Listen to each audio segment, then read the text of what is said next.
Assalamualaikum warahmatullahi wabarakatuh. Ini buku berjudul Rekonstruksi Pemikiran Dakwah Islam yang ditulis oleh saya. Buku ini terbit pada tahun 2008 dengan jumlah halaman 209 halaman, dan buku ini awalnya adalah pidato ilmiah saya pada acara wisuda Universitas Sains Al-Quran pada tahun 1999, dan naskah pidato itu saya kembangkan dan kemudian saya revisi, dan kemudian jadilah sebuah buku dengan judul Rekonstruksi Pemikiran Dakwah Islam. Buku ini dikata pengantiri oleh Profesor Haji Abdurrahman Masud MA PhD. Beliau ketika itu adalah Dirjen Pendidikan Tinggi Agama Islam Kementerian Agama. Akan tetapi ketika beliau memberikan kata pengantar, beliau sedang berada di Amerika Serikat dan ketika itu sedang menjadi dosen tamu di Salva Regina University, Newport, Amerika Serikat, dengan judul kata pengantar Urgensi Rekonstruksi Dakwah.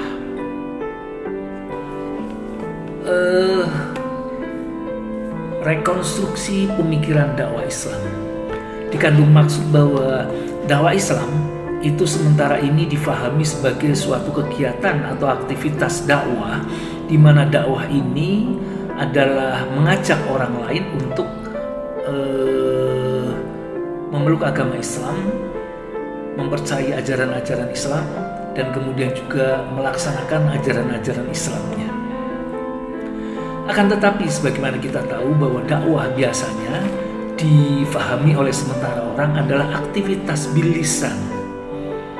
Ceramah di depan podium, khotbah, ceramah di pengajian-pengajian, itu yang dikenal sebagai dakwah. Padahal yang namanya dakwah itu lebih luas sekali daripada itu. Misalnya definisi yang dikatakan oleh Syekh Ali Mahfud dalam bukunya Hidayatul Mursyidin.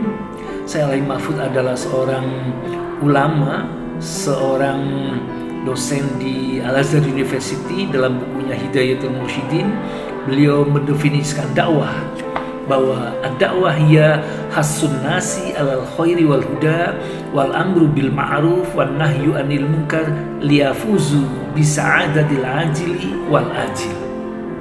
Dakwah adalah memotivasi manusia, mengajak manusia alal khairi wal huda, kepada kebaikan dan juga petunjuk, wal amru bil ma'ruf wan nahyu anil munkar, dan juga melaksanakan amar ma'ruf dan juga nahi munkar, memerintahkan kepada kebaikan dan mencegah kepada yang mungkar, yang jelek. Untuk apa? Liyafuzu bisa'adatil ajili wal ajil, untuk memperoleh kebahagiaan di mana? Di dunia dan di akhirat. Itu definisi secara umum memang. Akan tetapi kalau kita lihat bahwa dakwah ini sebenarnya kalau kita kaji dari sisi akademis, itu ada tiga model dakwah ya. Yang pertama, dakwah bil lisan, atau dalam istilah komunikasi adalah broadcasting publication, publikasi secara broadcast, secara penyiaran, secara lisan, yang kita kenal dengan dakwah bil lisan. Jadi dakwah bil lisan itu adalah mengajak orang lain untuk memeluk agama Islam atau menjelaskan tentang ajaran-ajaran agama Islam kepada orang lain, tetapi bil lisan, dengan menggunakan lisan.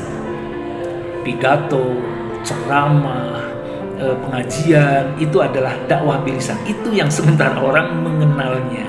Padahal ada konsep dakwah yang kedua, yaitu dakwah bil kolam atau dakwah bil kitabah. Apa itu dakwah bil kolam? Dakwah bil kolam adalah printed publication menurut ilmu komunikasi, yaitu publikasi secara tercetak. melalui buku, menulis artikel di koran, menulis jurnal, menulis tulisan di majalah, menggunakan apapun yang berbentuk tulisan. Itu adalah dakwah bilisan. Menulis buku sebagaimana kita ketahui, misalnya ada seorang tokoh penulis, Imam Al-Ghazali, di mana beliau menulis beberapa buku. Salah satu di antaranya yang sangat terkenal adalah kitab Ihya Ulumuddin. Buku ini sudah sangat terkenal. Bahkan Imam Al-Ghazali wafat pada tahun 1111 Masehi. Bukunya sampai sekarang masih dikaji dan masih dipelajari. Itu adalah dakwah bil qalam, dakwah menggunakan tulisan. Di Indonesia juga ada salah seorang ulama yang sangat terkenal dari Indonesia, tetapi kemudian menjadi seorang kiai, menjadi seorang ulama, menjadi seorang penulis di Makkah, di Arabia, di Arab. Beliau bahkan terkenal dengan sebutan Sayyid Ulama Hijaz, championnya para ulama Hijaz, juaranya, penghulunya para ulama Hijaz. Beliau adalah Syekh Nawawi Al-Bantani, seorang ulama berasal dari Banten. Beliau menggunakan media, metode menulis, metode tulisan untuk mengembangkan dakwah. Itu dakwah yang kedua. Tetapi juga ada dakwah yang ketiga, dalam bahasa komunikasi dikenal dengan sebutan action publication atau demonstration publication, publikasi secara amal nyata.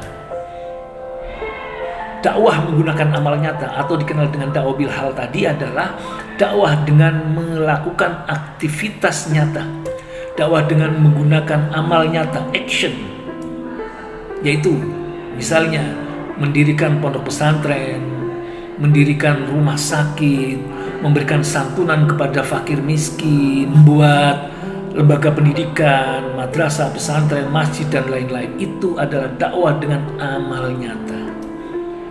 Jadi dakwah itu perlu pemahaman yang komprehensif, tidak difahami sebagai dakwah dengan lisan saja, mengajak dengan lisan saja. Karena itu menurut hemat saya, dakwah perlu adanya sebuah pemikiran di mana dakwah itu perlu diadakan rekonstruksi.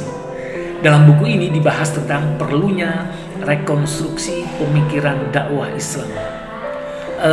Dalam buku ini ada 15 bab perlunya rekonstruksi, dari rekonstruksi pemikiran dakwah Islam, rekonstruksi pemahaman dakwah dengan pendekatan filosofis, kemudian rekonstruksi hakikat dakwah dan landasan hukumnya, rekonstruksi dakwah dan pergeseran tata nilai masyarakat, rekonstruksi planning dakwah, rekonstruksi pengorganisasian dakwah, rekonstruksi evaluasi dakwah, rekonstruksi dakwah dan tanggung jawab umat, rekonstruksi dakwah Rasulullah. Kemudian yang ke-10, rekonstruksi perkembangan sejarah dakwah, rekonstruksi pemikiran dakwah melalui pendekatan politik, rekonstruksi problematika dakwah, rekonstruksi dakwah Islam di era globalisasi, rekonstruksi strategi dakwah, termasuk yang terakhir yang ke-15 ini pembahasan tentang rekonstruksi dakwah melalui media massa. Oleh karena itu sangat diperlukan adanya pemahaman yang komprehensif tentang dakwah. Dakwah tidak cukup dengan cara konvensional. Dakwah perlu adanya penggunaan media-media modern untuk kepentingan dakwah juga. Penggunaan media massa, penggunaan teori-teori modern, karena terjadi pergeseran tata nilai di antara masyarakat. Maka itu menurut hemat saya sangat diperlukan adanya rekonstruksi pemikiran dakwah Islam dalam menghadapi era modern ini. Karenanya ada baiknya kita memahami pendalaman tentang materi-materi dakwah itu, dan disarankan untuk membaca buku rekonstruksi pemikiran dakwah Islam ini. Semoga bermanfaat. Terima kasih. Billahi taufiq wal hidayah wa ridho wal inayah. Assalamualaikum warahmatullahi wabarakatuh.